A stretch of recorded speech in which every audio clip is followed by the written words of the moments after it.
Welcome, it's indisputable. I'm your host, Rashad Richey, good to be with you. We got a lot on the agenda today. Breaking down news of the day, we have him back. Duvalier Malone, author of Those Who Give a Damn, a manual for making a difference. And my bullpen segment, my debate segment, I have Reed Cooley, policy fellow, Independent Institute. We want to break down news of the day, which includes the continued war aggression of Russia in Ukraine. Top news story of the day.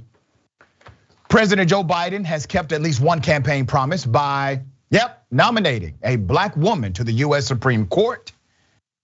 Let's put up her picture. Her name is Judge Ketanji Brown Jackson. President Biden selected Judge Jackson as his nominee to the US Supreme Court, setting in motion a historic confirmation process for the first black woman to sit on the highest court in the nation. Now, I want to remind you, this is going to be a battle like no other. This is going to be one of the most gruesome Senate battles you will see likely in your lifetime. Now, remember, Senator Lindsey Graham, and I told you he would do this.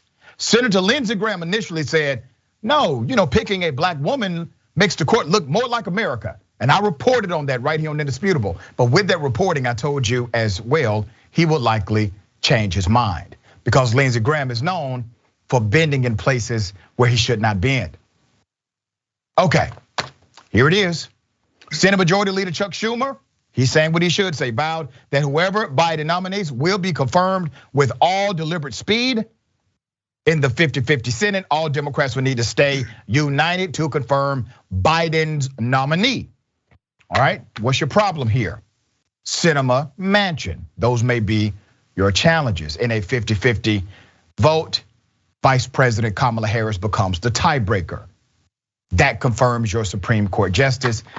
The rules have been suspended. They were suspended a few years ago as it relates to Supreme Court nominees, so a simple majority in the Senate will do. Senate Judiciary Committee Chair Chuck Durbin praised the selection of Judge Jackson to the Supreme Court and said his committee would begin a formal investigation of her nomination right away with the hope of hearings in the coming weeks and a confirmation vote as soon as possible.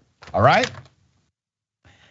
We are going to start the formal investigation of this nominee today. We are hoping to move her to the hearing soon within the next several weeks and then report that to the Senate floor as soon as possible. You have Democrats, the chair of the Black Caucus said, and I quote, the nomination of Judge Ketanji Brown Jackson to serve as a Supreme Court justice is something I will remember forever. When she is confirmed, young black women and girls will see what is possible in America. Judge Jackson's stellar judiciary resume has prepared her not only to serve, but to excel in the role as the first black woman US Supreme Court Justice. Representative Cori Bush had this to say: history shows that the appointment of a black justice with a strong record of affirming constitutional rights is crucial to confronting this country's many crises. President Barack Obama chimed in as well. He tweeted, I want to congratulate Judge Ketanji Brown Jackson on her nomination to the Supreme Court. Judge Jackson has already inspired young black women like my daughters to set their sights higher. And her confirmation will help them believe they can be anything they want to be. All right? Now, that's good stuff, okay? I have no issue with that. But the Supreme Court justice is a justice of ideology, constitutional fortitude. They interpret the US Constitution. That's what they do. So it's important to understand their judicial philosophy. And you can find some semblance of that based on their previous roles in the judiciary, in law altogether. Lindsey Graham, what did Lindsey Graham say? Put up his picture. I told you he would do this. Lindsey Graham, who previously voted to approve Judge Jackson to the appellate court circuit in DC, says her nomination means The radical left has won. Wait a minute. Lindsey Graham literally just said a black woman to the US Supreme Court would look more like America. He literally just confirmed her to the federal bench just a few, really, weeks ago. It was more than a few weeks ago, but you get the picture. This was a recent approval, and now he's saying this means the radical left has won. Well, let's talk about some of her qualifications, right? Judge Jackson is a judge on the United States Court of Appeals for the District of Columbia Circuit. Jackson was nominated by the court by President Joe Biden April 19th, 2021, and confirmed by the United States Senate on June 14th, 2021 by a vote of 53-44. Prior to her elevation to the Court of Appeals, Judge Jackson served as a federal judge on the United States District Court for the District of Columbia. She joined the district court in 2013 after a nomination by President Barack Obama. She also once served as a public defender. This is very important. She once served as a public defender, the very first one ever appointed to the court. She was effective. Earlier this month, the Washington Post reviewed her record and concluded that as a defense attorney, she won uncommon victories against the government that shortened or erased lengthy prison terms. She has a plethora of defense history going after justice, seeking actual justice. Now, here are the complaints from the right. Well, I thought maybe we were going to get someone who wasn't from an Ivy League institution, when all of their damn judges came straight from Ivy League institutions. They want to now make that an issue. Or they will say, well, she doesn't have enough experience. When the truth is, there have been Supreme Court justices in the United States that didn't even have a damn law degree. Yeah, all of them were white men, by the way, had no issues with that. She's qualified. Yes, there will be significant back and forth during these vetting process and the hearing, etc., during this vetting process. But here's the reality. At the end of the day, will she make a good justice? Comparatively speaking, she will probably make one of the best justices in the modern era, especially when you look at the cats they have recently appointed, okay? All right, Mr. Malone, what are your thoughts on this? Absolutely agree with you. Judge Jackson is going to be a phenomenal pick. And she is going to be an example for young girls across the country to be able to have a role model. I think for too long in America, we have not had a black woman on that seat. And I think it's going to change the way women are viewed on the bench. The other point I want to make is that I believe that Biden's administration was very strategic by putting her forward, being that she already went through a confirmation. That's so right. It would then point to the hypocrites that we have in the Congress that are Republicans. We know that they're hypocrites. We know that they create narratives that are going to benefit and appeal to their audience. So I think from the Biden administration, we have to be able to continue to tell the stories, just like you walk the people through today, about the track record of Judge Jackson and why it's going to be so important to have her on that bench. Very well said.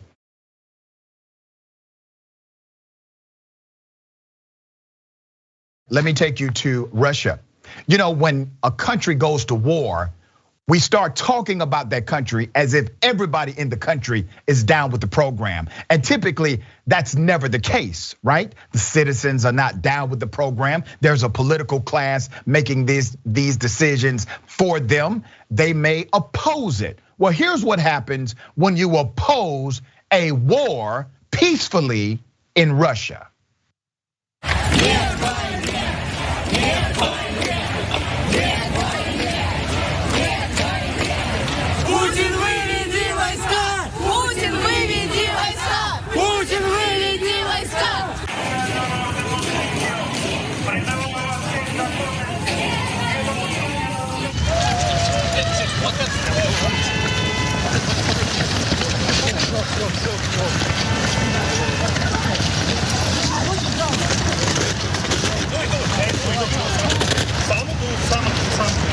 Арестуйте Путина, а не меня! Руки сзади! Ладно, я Лежать, я сказал, лёг!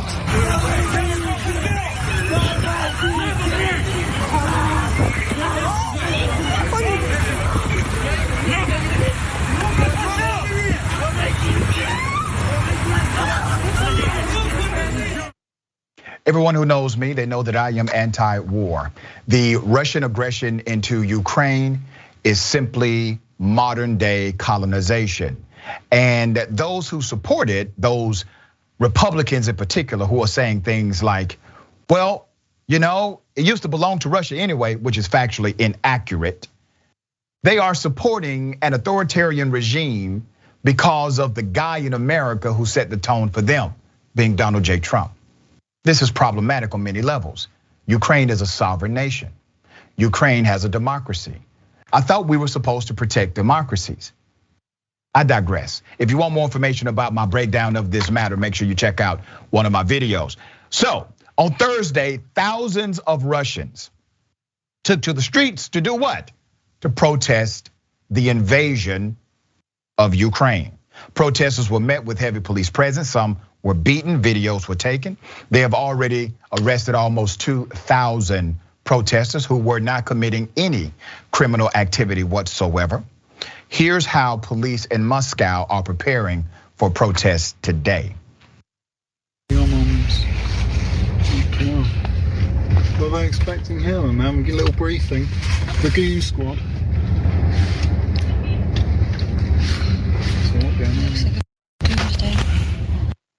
Let me give you some more insight into this. Many Russians, like people across the world, they were shocked to wake up and learn that Mr. Putin had ordered a full-scale assault against a country often referred to as a brotherly nation.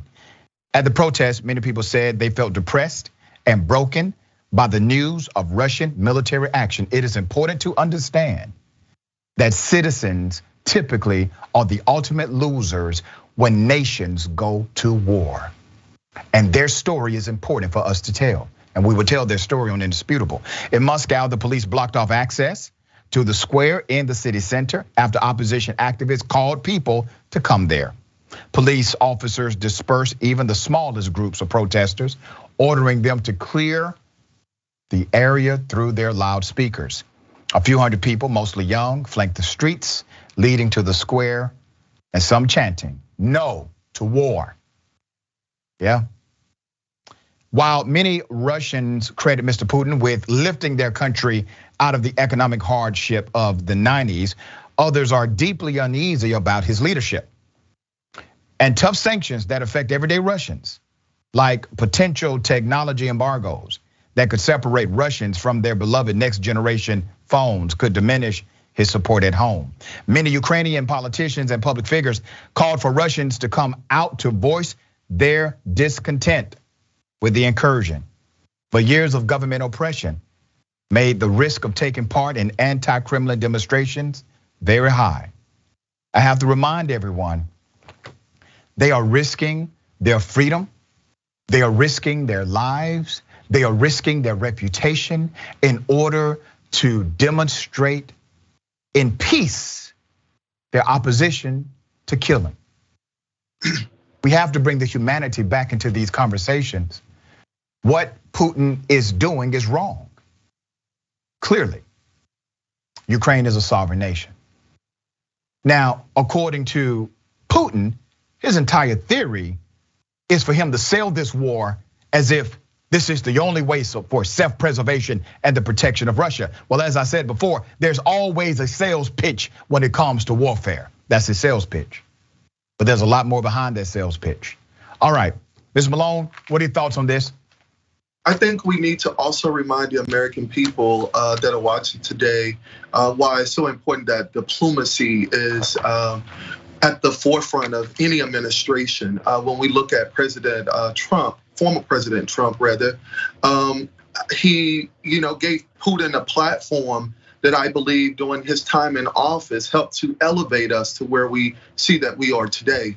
And so I want to make sure that people are reminded that we need to hold those Republicans accountable as we're heading into the midterm elections, because definitely they were on Trump's bandwagon, and Trump is still the voice of their party. Yeah. And Trump gave Putin a platform during his presidency that I believe, elevated Putin's,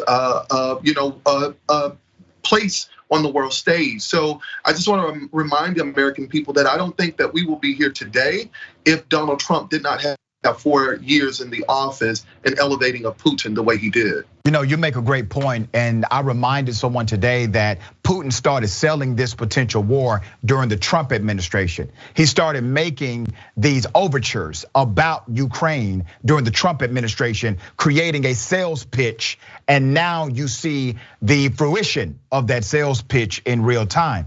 And I also got a call from a member of Congress yesterday. I cannot say who it was an off-record conversation, but I can share some of the content. They were briefed, I'm talking about Congress. They were briefed yesterday on the Russia invasion into Ukraine. Republicans, Democrats, everybody was in the briefing. Well, inside of the briefing, according to this member of Congress, Republicans and Democrats were in agreement that the Kremlin is wrong. They were in agreement this is an attack on democracy. They were in agreement that Ukraine is a sovereign nation. They were in agreement even with the sanctions from Biden, all of them. But as soon as the briefing stopped, brother, Republicans went back to their corners, went to their Twitter accounts, went to their media and said things contrary than what they expressed inside of that meeting. That is where we are in politics right now in America. Okay. Guilty, guilty, guilty. These are straight murderers. 12 jurors found these individuals guilty of the death of George Floyd. These are the former Minneapolis cops. You have Tao, Kung, and Lane. They were all found guilty of violating the civil rights of George Floyd. This happened yesterday, so they were found guilty yesterday. Here's a reminder of the trial and the involvement they had. The now former cops Tao, J. Alexander King, and Thomas Lane standing trial in federal court for violating George Floyd's civil rights. Tao and King accused of failing to intervene and stop Chauvin when he jammed his knee on George Floyd's neck for more than 9 minutes. And all three charged with willfully failing to aid Floyd when he was in clear need of medical care. The prosecutor in closing arguments Tuesday arguing the three men did nothing to control Chauvin or save Floyd, who she said died a slow and torturous death. These are murderers, all right, pure and simple. Let's put up the mug shots. I got some more to this story. The 12 jurors found all of them guilty of depriving George Floyd of his civil rights by showing deliberate indifference to his medical needs. All of that is true and factual and has now been proven by a court of law. Violating a person's civil rights is punishable by a range. It includes imprisonment up to a life term or the death penalty, depending upon the circumstances of the crime and the resulting injury, if any. That's according to the Department of Justice. Federal sentencing guidelines suggest the officers could receive a lesser sentence. The three men remain free on bond and are expected to start pre-sentencing proceedings next week. Now, I already have a problem here, okay? They have been found guilty of murder. They have been found guilty of murder. Do you think if you were found guilty of murder, or if I was found guilty of murder, that I can still stay out on bond while they figure out what to do next? These are the examples that piss people off. Law enforcement should be held to a higher standard of responsibility, not a lower. They have a duty to intervene based on the oath they took when they decided to be officers. These men engaged in murder. We already know Derek Chauvin was convicted of the murder. Let's remind people of what this killer did. Let's put up the graphic. Now, you have Chauvin, right? That's the image that went around the world. And you also have the image of the cops who helped him. That's a graphic. That's a reenactment of the cops that helped him to murder George Floyd. The cops literally had a defense of they did not willfully endanger Mr. Floyd. The officer's defense attorneys argued that clients did not willfully fail to help Floyd. with Tao's lawyer saying in closing arguments that just because something has a tragic ending doesn't mean it's a crime. Attorneys for King and Lane pointed out their clients had insufficient training and were subordinate to Chauvin, blaming it all on Chauvin and their training, who was a longtime veteran of the police force. They don't have to intend to harm Mr. Floyd, the assistant US attorney Bell countered during her rebuttal argument Tuesday. They just needed to know that they could have taken certain actions under the law and failed to do so. Now remember, you don't have to intend to kill somebody in order for you to go to jail for killing somebody. That's not how it works. You can have such indifference and such gross negligence in the operation of your duty, especially if you have a duty to protect and a duty to intervene, that your inaction led to the death of a human being, and you should have known that it would have led to serious injury or death because of the situation in front of you. That's exactly what these men did. All right, these are murderers. They're going to jail. We're going to see exactly how much time they get according to the narrative. They may not get as much time as they deserve. What are your thoughts, Mr. Malone? You know, I think we have to put this into really context here and really remind the American people again that it's not just we've got justice here, and I believe that that needle is moving because of people like Mamie Till Mobley, with young Emmett Till in Mississippi. In 1955, she never saw justice for Emmett Till. So I believe that her bold step is the reason why we're able to kind of move the needle forward. But the Senate needs to pass the George Floyd Anti-Policing Act, and we need to reform the way we do policing in this country. And it doesn't just start with the George Floyd Anti-Policing Act, but it also goes back into the lawmakers that we are electing at the state and local levels, because a lot of laws are implemented on the state level. And so we see so many different crimes on state levels that go without justice because of the particular laws that protect police officers. So I want to remind the American people that it's important to identify and make sure that we elect people who are going to change those laws, because many crimes happen every single day that unfortunately are not recorded and are not raised to a national profile.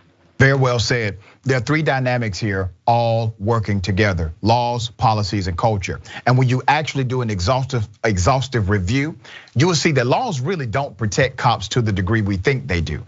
It's how they are applied. That's based on culture, okay? So you have laws. I mean, there are DAs who prosecute cops every day, all right?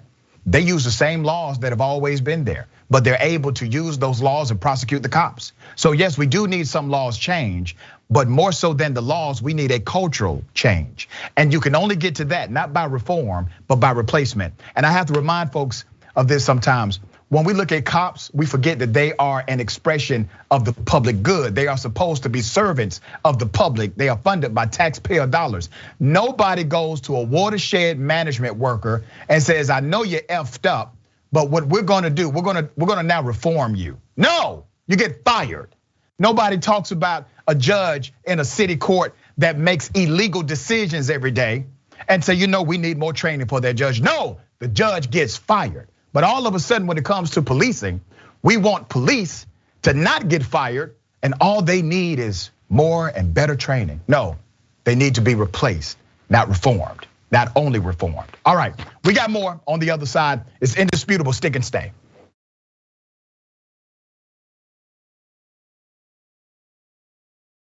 Welcome back, it's indisputable. We got a lot of show left. Let me remind everyone of the watch list, the big homie J.R. Jackson, live weekdays. Make sure you check that out. 12 p.m. Eastern time, 9 a.m. Pacific time. Find out the stories that you should be paying attention to. He covers a lot of ground: news, politics, culture, current events, sports, and more. This is a 10-week test series on TYT. Make sure to support JR by watching live daily, and don't forget to subscribe and follow at youtube.com/watchlistTYT and facebook.com/watchlistTYT. Also, State of the Union and Texas primary plus Canvas 2022. TYT is covering President Joe Biden's State of the Union, and we'll be providing regular updates to the Texas primary on Tuesday, March 1st. Join the whole team, all right? You got Jank, Anna, John, Francesca. That's starting at 8 p.m. Eastern time, 5 p.m. Pacific time. TYT.com/live. Ladies and gentlemen, I wish a Karen would. You want to call the police on them for having a barbecue on a Sunday? I feel free! Back off! I'm going to tell them there's an African-American man threatening my life. Karen strikes again. He's standing in front of me, threatening me. I'm threatening you, man? He is wearing khaki pants and an army green colored shirt. Take him over there. Cause she said I threatened her, so go ahead. To get here. I'm sorry, ma'am. I don't know his vehicle, but one of his guests, I politely told her she could not park there, and she told me she would move. And then I came out because I saw a car pulling up thinking it was my husband, Angie Pointer. And he's sitting here, yes, he's also sitting here videoing me. So, girl, you're funny. Yes, and I also want one to show up, please. This is one of those classic Karens. The Karenicity in this one runs deep, but it's a very, very common Karen move. You call the police on a black man when you cannot put that black man in his place. Once the 911 operator gets on the phone, you then say he is threatening you or assaulting you or attacking you. Anything to make the responding officers believe we must save a helpless white woman. You know, black people have died because of 911 calls just like that, where you fit the description. She described what you had on. Big ups to this man for knowing it was time to start recording, because many people don't realize when they're in the middle of a situation. And I've had friends who watch this show and they know about the segment, I wish a Karen would. And they get caught up in a Karen moment and they're so shocked they forget to pull out their phone and record. Do it, it protects you. It was obvious this was over a parking dispute. This had nothing to do with an assault, no threat, nothing. Once again, on Indisputable, we provide a mirror, not only for reflection, but also for an opportunity at correction.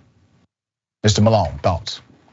You know, I think we got to start, just like they're profiling, African-American men, we have to start identifying them, identifying those Karen likes and record them and do the reverse.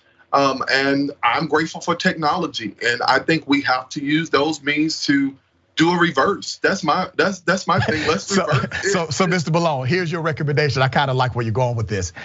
So now we need to start patrolling white communities and saying, listen, you look suspicious. You look like a potential Karen. We just want to make sure everything's okay over here. Absolutely. If they're profiling us, when we identify them, we profile them. That's so funny. All right, okay. I'm about to do something. I'm going to show you, the live audience, what it looks like when a canine bites the scalp of a woman's head off, okay? A police canine. Now, in the reposting of this on social media, we will likely blur out how gruesome this is, but the live audience, you're going to see it directly. Show that picture first.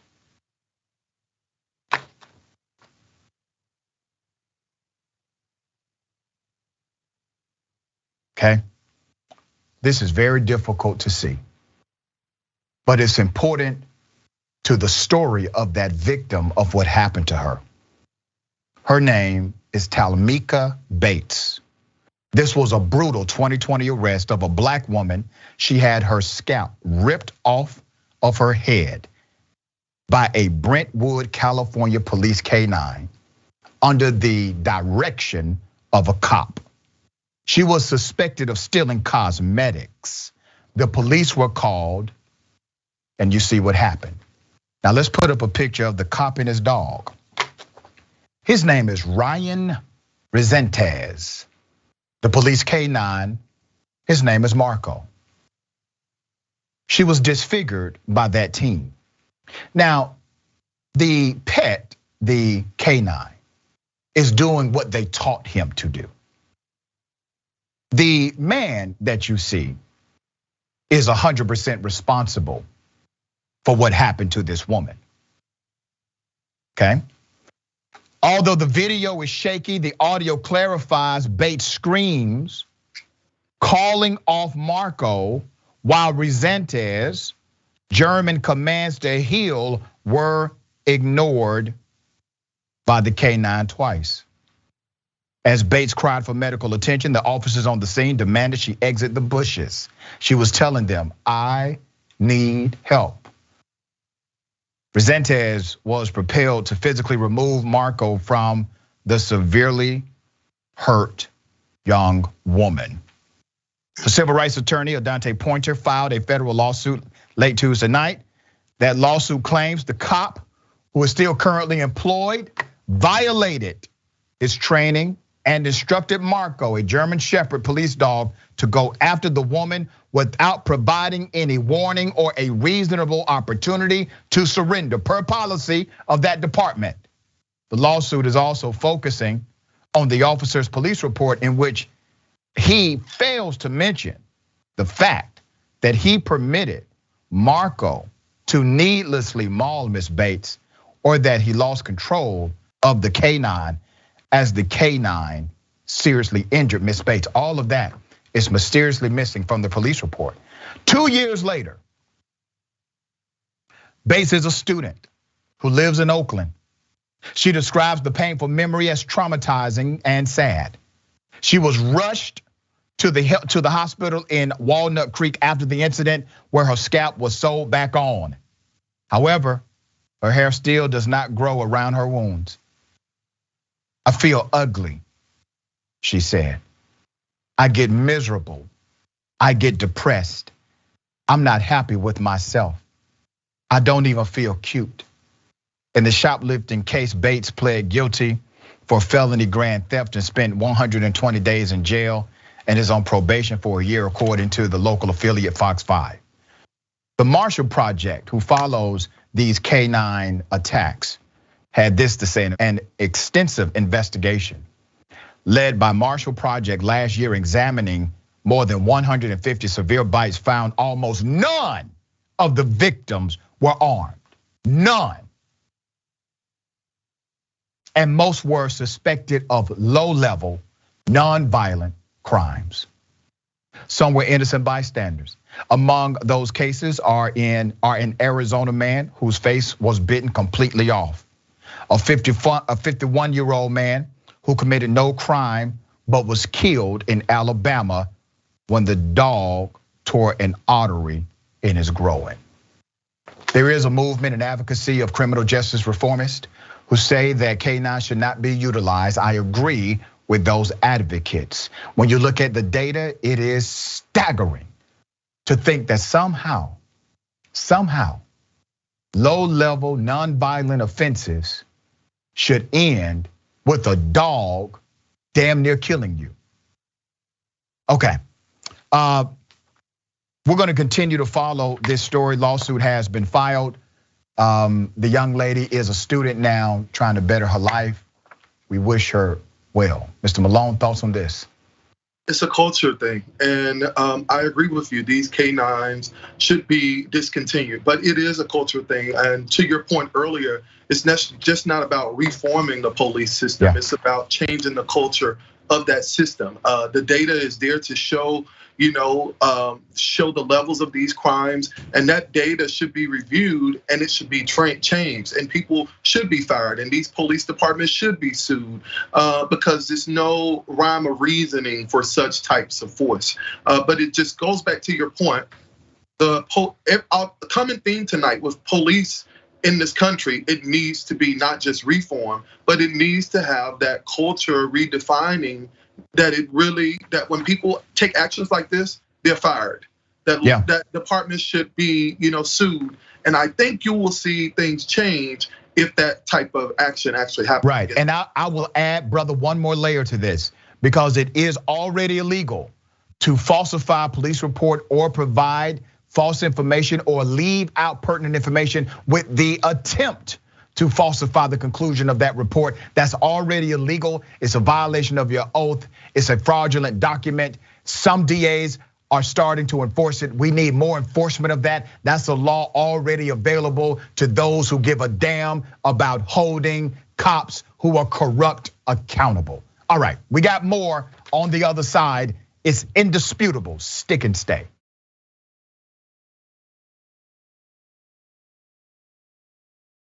All right, welcome back. We got a lot of show left. A racist former New York Police Department union boss has been indicted for being corrupt.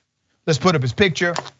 We reported on this guy when the FBI raided his property. We did not have much information. His name is Ed Mullins. We did not have a lot of information at that time. He has been charged with defrauding the union of approximately $1 million after years of filing false expense reports for bills claimed to be union expenses. Now this guy, he was bold, he was harsh, he was privileged and proud and racist, and was okay with all of those titles. He made his regular appearances on Fox News, a safe haven for all things racist. He did all of these things while stealing money. Now, who is he stealing money from? This is really interesting because I'm waiting for the police to come after him. I'm waiting for Blue Lives Matter to make a statement about this. He was stealing money from the police. How do you think unions are paid? They're paid by the members. Who are the members in a police union? The police are the members. He was stealing money from the police. What do the police have to say about their union boss taking their money? Not a damn thing. Nothing. Crickets from cops. Isn't that something? Federal prosecutors allege that Ed Mullins charged meals, jewelry, appliances, even a relative's college tuition on his personal credit card and then submitted the inflated expense reports without receipts to the union for reimbursement, but they let him do it. All right? He didn't submit it to himself. He submitted it to somebody that signed off on it and gave him the money back. My point is, he coexisted in a culture that permitted or perhaps conspired with his illegal activity. An example of Mullins' greatest hits was retweeting a racist video from the union's official Twitter account in 2019, then defending it by saying he had not watched the whole thing and that he had black friends. Internal misconduct charges from that incident were sustained by the city's Civilian Complaint Review Board, which Mullins also loved to attack. He ended up losing 70 days pay over that incident, one in which he leaked former New York City Mayor Bill de Blasio's daughter's arrest record stemming from a Black Lives Matter protest in 2020. Remember, she's black, all right, his daughter's black. He finally resigned from his job leading the union last October after the FBI raided his office.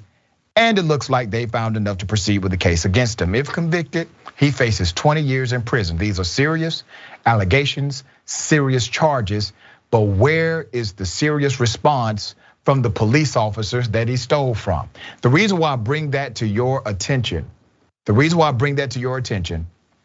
is because when cops tell you they are about law and order, when they tell you they are about the rule of law, they don't apply that equally. It shows you the extreme bias in their own application.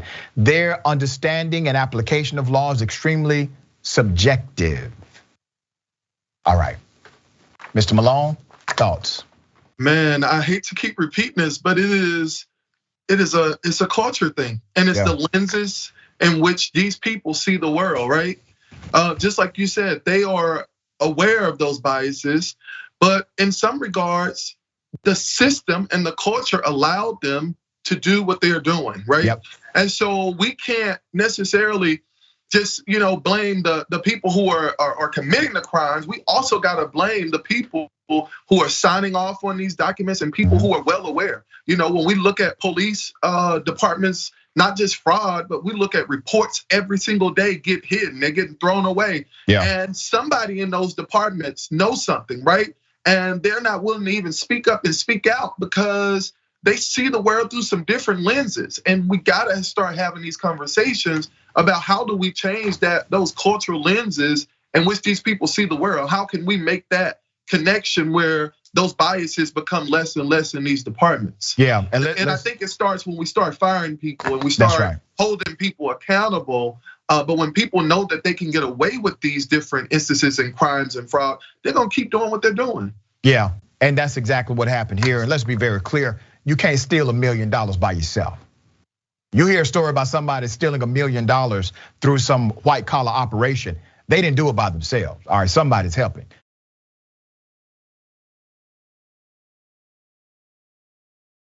I said this would happen.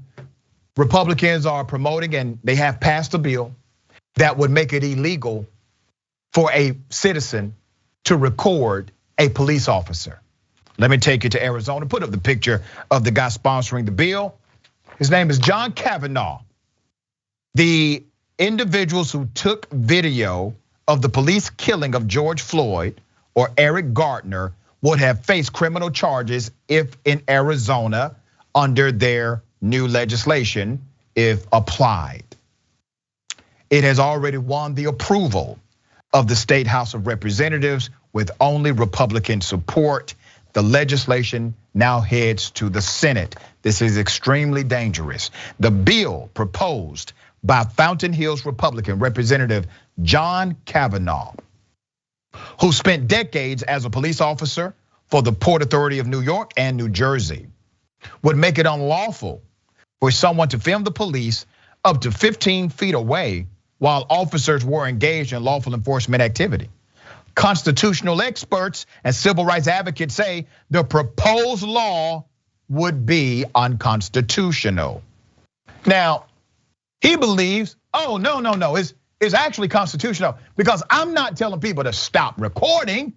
I'm just saying stop recording police officers and we're gonna just make up some distance rule so that your recording would be ineffective, all right? So he says it distracts the cop. This is what he says, the representative. It distracts the cop against the person they are making enforcement against. If I ban videotaping, then it will be unconstitutional. Let's put up his picture again. He's a dumbass. Now, this is likely going to pass, okay?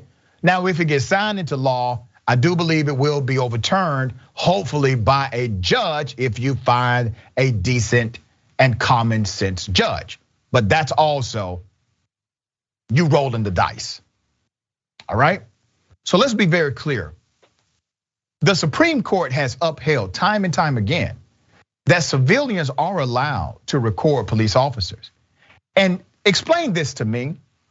How is it that me holding a recorder, a telephone or whatever it may be, how does that impact your job as a cop? If I'm literally staying out of your investigation and recording, how does that impact your ability to do your job?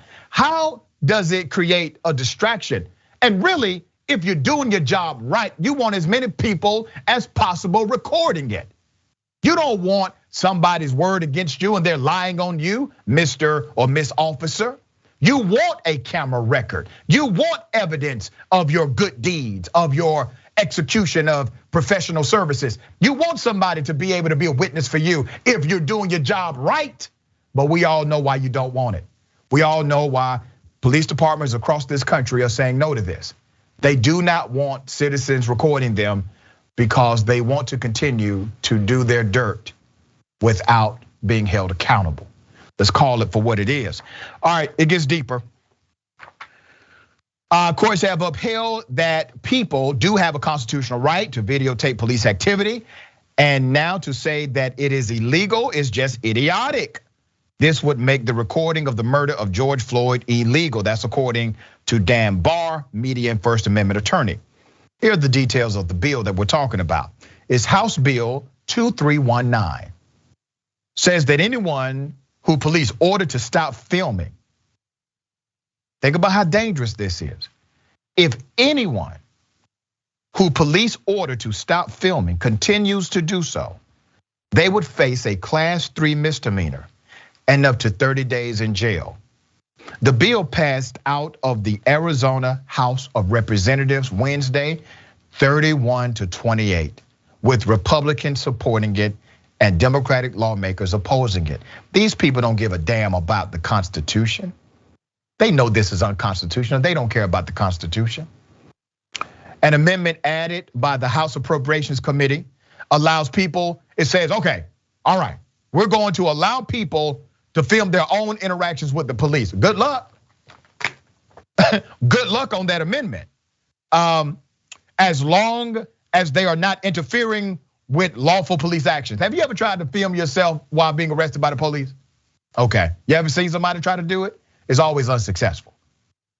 So they're saying, that's lawful. We can put that in the amendment, including searching, handcuffing, or administering a field sobriety test. The amendment also allows passengers in a vehicle to film as long as they do not interfere with lawful police actions. Once again, how in the hell is a recording interfering with lawful police actions?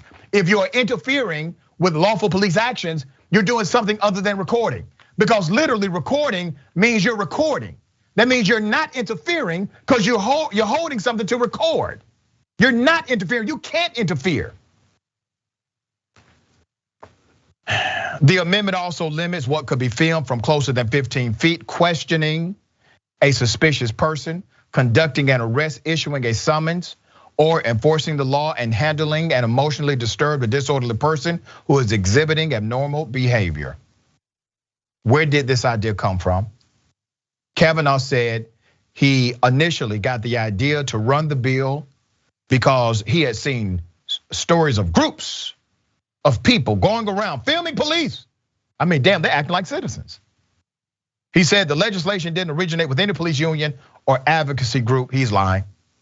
Though he later told ABC 15 the idea came from a Tuscan cop, all right?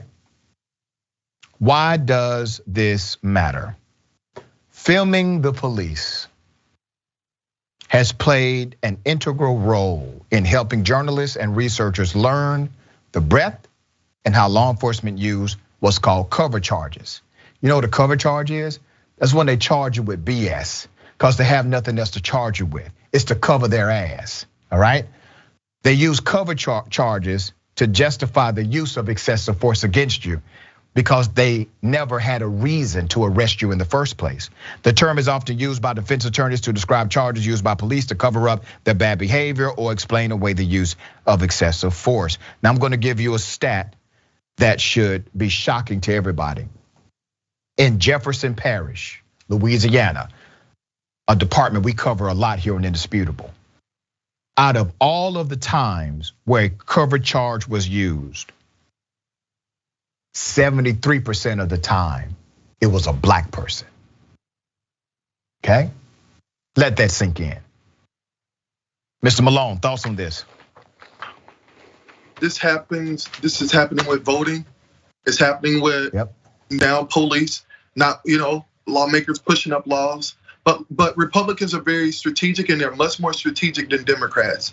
When we look at Trump was placing a lot of circuit judges in particular positions because he knew when laws came down that they could overturn them. So Republicans are very strategic. And so we know goodness damn well that this law is not right. And we know that police are public servants. They're there to protect the public trust. And so there is nothing that a police officer should be doing that's not allowed to be recorded or documented. And so I think this really should wake us up, and especially wake Democrats up, to know that we gotta get people elected into these state legislative officers that can be able to move legislation forward, and to get this kind of stuff shouldn't even get out of committee. It shouldn't even get out of committee at all. We know that this is not right. The data is behind it. I don't even know why we're having the conversation. It shouldn't come out of committee, but we gotta be more strategic as Democrats to make sure that we're putting people in the right places. Man, we gotta put people in the right places. If not, we're gonna continue to see these type of legislations get passed through. Okay, brother, it has been a pleasure having you on the program. Tell people how they can follow you, check out your great work. Follow me on all social media platforms at Duvalier Malone. So that's simply just my first and last name. That's on Twitter, Facebook, and my website is the same, duvaliermalone.com. Thank you so much for having me again as well. Thank you, my friend. Look forward to having you back. Remember, take care of yourself, take care of each other, take care of the planet. Remember, the truth is always indisputable.